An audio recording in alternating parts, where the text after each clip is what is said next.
Well, I mean, you're right, Patrick. I mean, a great, outstanding pitch game.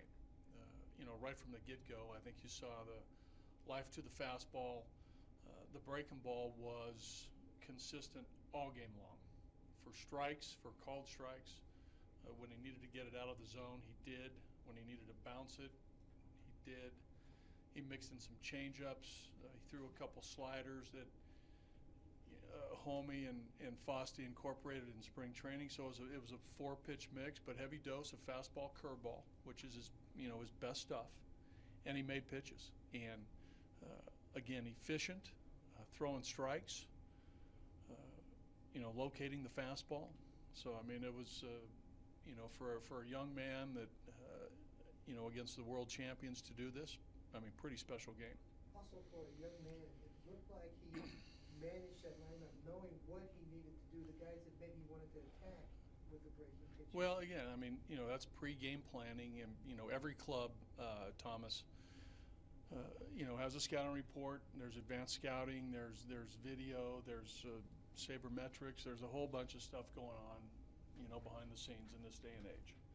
But it comes down to, the pitcher and the catcher working together, pitch selection, game calling, the in-between innings conversations that we have go into playing the game, going into, executing pitches and trying to work through a major league lineup. So, again, it's the beauty of this game is that you never know how it's going to play out. You'll hear me say that a thousand times. Every game's a unique game. But this game, Herman executed pitches. Ryan did a great job of game calling. I think Foste and Homey and Ryan and Herman did a nice job prior to the game of how we're going to attack the Cubs, and it played out. And, hey, listen, their guy did it too. Hey, look at their guy. For a young guy, is that 50-minute delay anything at all? Yeah, I don't think so. Again, I mean, because I think these, we talk about all the time, the split doubleheader, the rain delay. I mean, we're conditioned to this stuff. I mean, just, we've been through this enough times over whether it's a young career or a long career that you make adjustments and you're ready for anything. Rule number 1, be ready for anything. All right. I'll write down rule number 1, ready for anything. When you set Marquez up to hit 2 outs, Right. 2 on, 2 out in the 7th, Right. Mr. Saunders and I were having an active discussion. Great. Hey, listen. You don't think I thought about that? We talk about these things in the dugout, as you can imagine, right? Okay. Right. Yeah, it was but see, Patrick didn't think Right. we're crazy. Well, Patrick, take him out, right? Okay. All right, we can dissect this off camera if you want. I know this is great. I mean, this is great.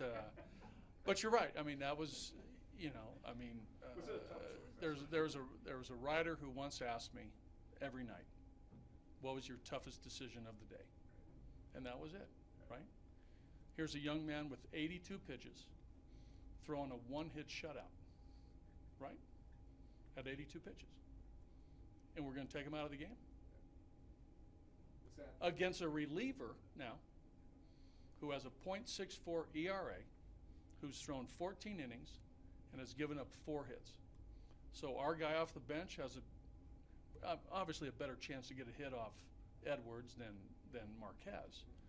But, I mean, if you sort of think about it, I thought Marquez had a good chance to put up a 0 in the 8th inning, the way he was throwing the baseball. 82 pitches, 1-hit shutout through 7 innings.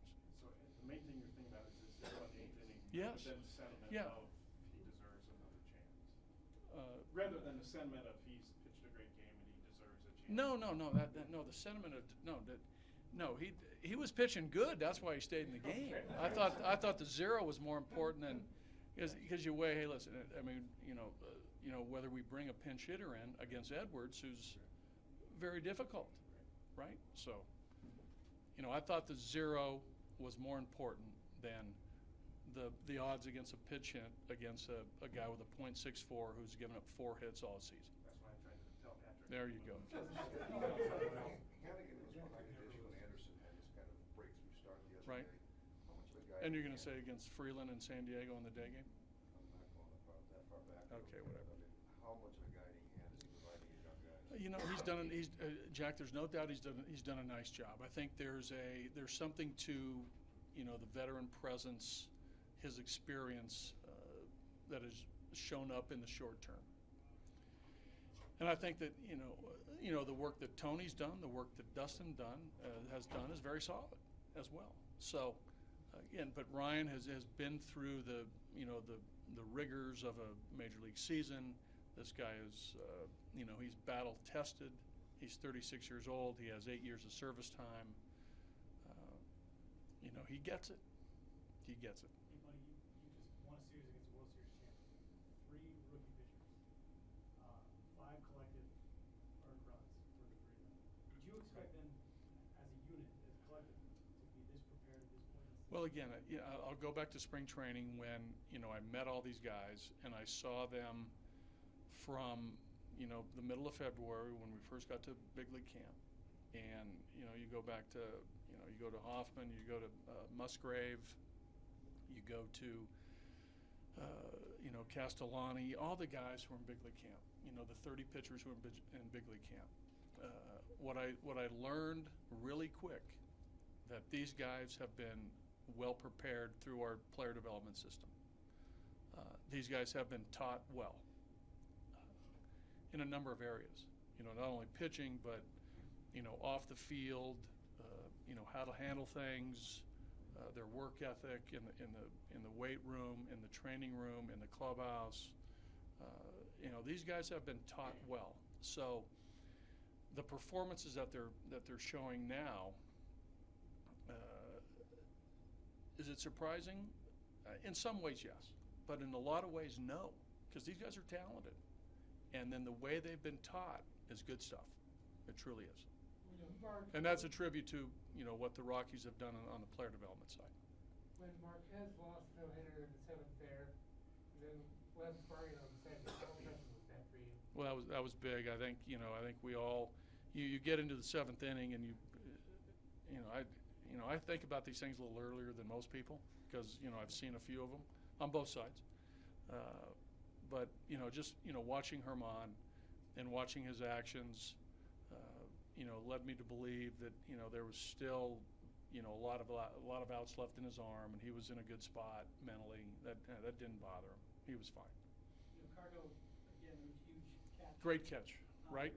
Is there anything that you have seen that he's obviously been a defensive stalwart plus defensive back, right? And he seems to make a diving catch almost every big league. Right.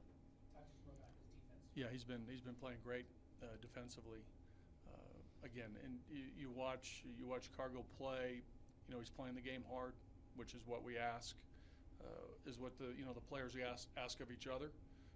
What we ask of from a coaching staff perspective. He's running balls hard.